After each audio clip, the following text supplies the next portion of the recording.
کچھ لوگوں نے ذاتی مقاصد کے لیے ملک داؤ پر لگا دیا۔ وزیراعظم کو گھر بھیجنے کے فیصلے کرنے والے تباہی کے ذمہ دار ہیں۔ خلل نہ ڈالا جاتا تو پاکستان آج G20 کا حصہ ہوتا۔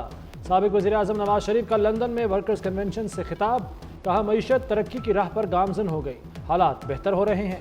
بانی پی ٹی آئی کا نام لیے بغیر تنقید، کہا اللہ نے موقع دیا، آپ وزیراعظم بنے، آپ نے کون سا کام کیا کہ فخر سے کہہ سکیں۔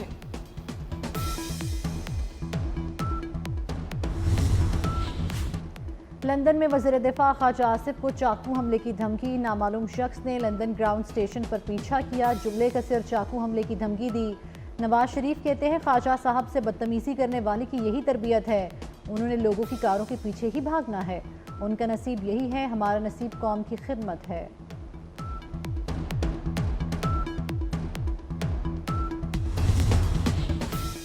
نون لیگ اور پی ٹی آئی کے کارکن ایون فیلڈ کے باہر آمنے سامنے، کارکنوں میں ہاتھا پائی بھی ہوئی، پولیس نے موقع پر پہنچ کر حالات کنٹرول کیے۔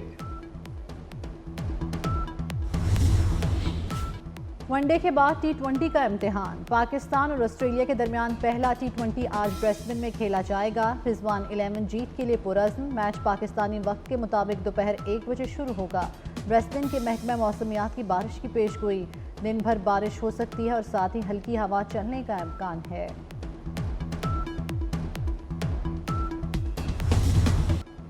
بھارتی نہلے پر پاکستان کا دہلا، چیمپئنز ٹرافی کے لیے ہائیبرڈ ماڈل قبول نہیں، ایونٹ منتقل کیا تو قانونی چارہ جوئی کریں گے۔ پی سی بی اپنے اصولی موقف پر ڈٹ گیا، تمام سٹیک ہولڈرز کو بھی آگاہ کر دیا۔ ایونٹ میں 100 دن سے بھی کم رہ گئے، ڈیڈ لاک کی وجہ سے چیمپئنز ٹرافی کے شیڈول کا اعلان نہیں کیا جا سکا۔ 20 نومبر تک شیڈول کا اعلان کرنا ہوگا۔ کمرشل پارٹنرز ایونٹ سے قبل 3 ماہ دیے جاتے ہیں۔ پاکستان کے سخت موقف سے آئی سی سی پریشان۔ آئی سی سی نے چیمپئنز ٹرافی کی نئی ویڈیو جاری کر دی، ویڈیو میں چیمپئنز ٹرافی 2025 پاکستان کا لوگو بھی دکھایا گیا۔ چیمپئنز ٹرافی برانڈ کا نیا ٹائپوگرافک لوگو بھی جاری، پاکستان کا مشہور ٹرک آج بھی دکھایا گیا۔ فروری میں ہونے والے چیمپئنز ٹرافی پاکستان میں شیڈولڈ ہیں۔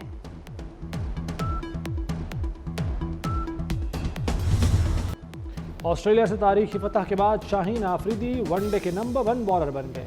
بابر اعظم کی بیٹنگ میں بادشاہت برقرار، شاہین آفریدی 3 درجے ترقی کے بعد نمبر 1 پوزیشن پر آ گئے۔ Chairman P C B Mohsin Naqvi کی بابر اعظم اور شاہین آفریدی کو مبارکباد، کہتے ہیں بیٹنگ اور بالنگ رینکنگ میں پہلی پوزیشن حاصل کرنا پاکستان کی کامیابی ہے۔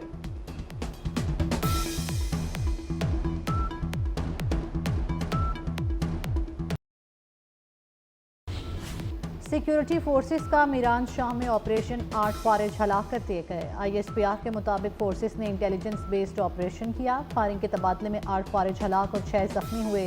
ضلع کیج میں بھی اہم کمانڈر سمیت 4 دہشت گرد مارے گئے۔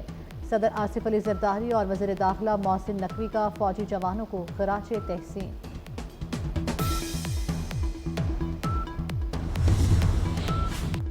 منی بجٹ کا خطرہ تو ٹل گیا، لیکن آئی ایم ایف کو عوام سے زیادہ ٹیکس اکٹھا کرنے کی گارنٹی دے دی گئی۔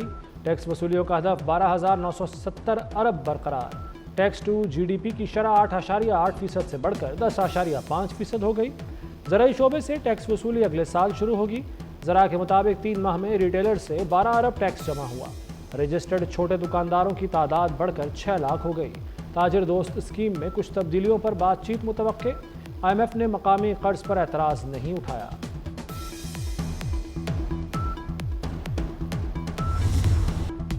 موسمیاتی تبدیلی سے پاکستان کو 30 ارب ڈالر کا نقصان ہوا، عالمی برادری امداد کے وعدے پورے کرے۔ وزیر اعظم شہباز شریف کا باکو میں COP29 کانفرنس سے خطاب میں مطالبہ، کہا پاکستان ماحولیاتی چیلنجز سے تنہا نہیں نمٹ سکتا، عالمی برادری کو ہماری مدد کرنی ہوگی۔ ترقی پذیر ملکوں کو قرضوں کے بجائے امداد دینا ہوگی۔ 2030 تک 68 ارب ڈالر کی ضرورت ہے۔ حکومت کے اقدامات ناکافی، پنجاب آلودگی اور اسموگ کے بادلوں سے دھندلا گیا۔ لاہور، فیصل آباد، گوجرانوالہ، ملتان، روجان اور لودھرا میں بدترین صورتحال۔ آلودہ ترین شہروں میں لاہور پھر سر فہرست، نزلہ، زکام اور گلے کے امراض بڑھنے لگے۔ لاہور میں 7,000 مریض سانس اور دمہ کے باعث اسپتال لائے گئے۔ 500 سے زائد افراد آشوب چشم میں مبتلا ہوئے۔ ایک ہفتے میں 40,000 شہری مختلف عارضوں میں مبتلا ہو چکے۔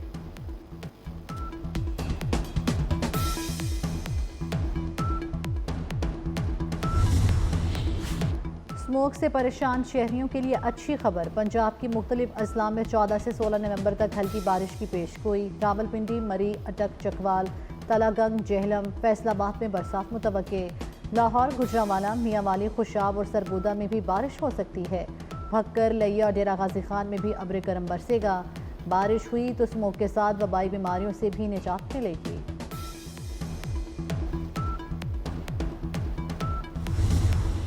مریم نواز کی اسموک ڈپلومیسی پر بھارتی وزیر اعلیٰ پنجاب کا جواب آ گیا۔ بھگونت مان نے کہا کہ پاکستان میں پنجاب کی وزیر اعلیٰ کہتی ہیں میں خط لکھوں گی کہ آپ کا دھواں لاہور آتا ہے، دوسری جانب دہلی والے کہتے ہیں کہ تمہارا دھواں دہلی آتا ہے، تو کیا ہمارا دھواں چکر لگاتا رہتا ہے؟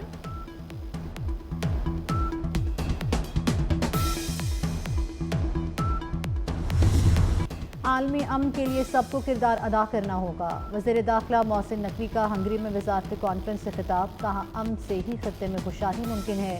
اقوام عالم کو تنازعات، اقتصادی عدم استحکام اور موسمیاتی تبدیلی کے چیلنجز ہیں۔ چیلنجز نے امیگریشن کے بہاؤ کو نئی شکل دی، ان سے کوئی ملک اکیلے نہیں نمٹ سکتا۔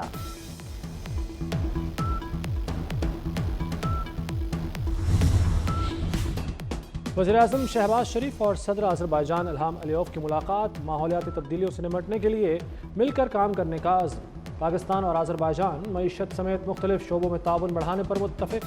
شہباز شریف کی چینی نائب وزیر اعظم سے بھی ملاقات۔ وزیر اعظم نے پاکستان میں چینی شہریوں کی سیکیورٹی کے لیے اقدامات سے آگاہ کیا۔ شہباز شریف دورہ مکمل کر کے وطن واپس پہنچ گئے۔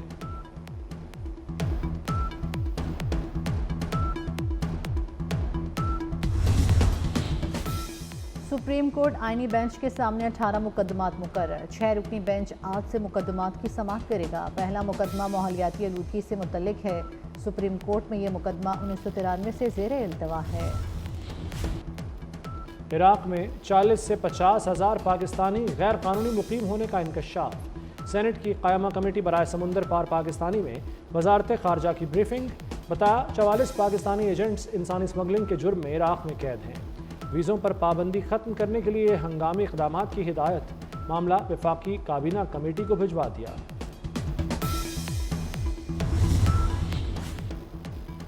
پاکستانی روزانہ 2 کروڑ دفعہ غیر اخلاقی انٹرنیٹ سائٹس دیکھتے ہیں۔ ٹیلی کمیونیکیشن اتھارٹی کا انکشاف، پی ٹی اے نے 8,44,000 غیر اخلاقی ویب سائٹس بلاک کر دیں۔ 1,83,000 web sites links block. P T A کے مطابق شہری وی پی این سے پابندیوں کو بائی پاس کرتے ہیں۔ غیر قانونی وی پی این سیکیورٹی رسک ہیں۔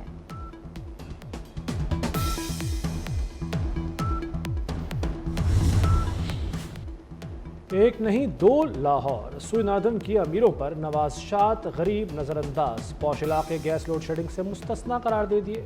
Gulberg, defence, garden town, Faisal town, cantt میں 24 گھنٹے گیس ملے گی۔ اندرون شہر سمیت دیگر علاقوں میں صرف کھانا پکانے کے اوقات میں گیس آئے گی۔ نومبر میں دوسری بار پیٹرول اور ہائی سپیڈ ڈیزل مہنگا کرنے کی تجویز دے دی گئی۔ 1 لیٹر پیٹرول ₹2.58 اور ہائی سپیڈ ڈیزل ₹5.91 تک مہنگا کرنے کی سفارش۔ پیٹرولیم مصنوعات کی قیمتوں پر فیصلے کے بعد 16 نومبر سے اطلاق ہوگا۔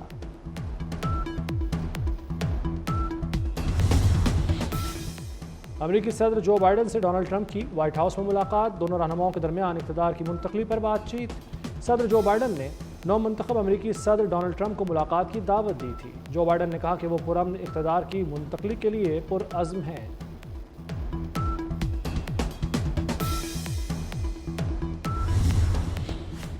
ڈونلڈ ٹرمپ کی ٹیم کے اہم نام سامنے آ گئے۔ نو منتخب امریکی صدر ٹرمپ نے فوکس ٹی وی اینکر کو وزیر دفاع نامزد کر دیا۔ مائک والٹز قومی سلامتی کے مشیر ہوں گے۔ پراپرٹی ٹائکون کو مشرق وسطیٰ کے لیے ایل چی کی ذمہ داری سونپ دی گئی۔ جان ریڈکلیف سی آئی اے کے ڈائریکٹر مقرر۔ حماس سے جنگ بندی کے مخالف اسرائیل نواز سابق گورنر مائک جان اسرائیل کے لیے امریکی سفیر ہوں گے۔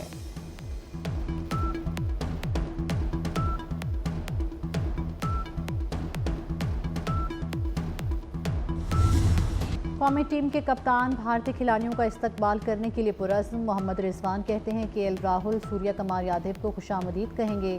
ٹیموں کا بلانے کا فیصلہ پی سی بی کا ہے، امید ہے سب آئیں گے۔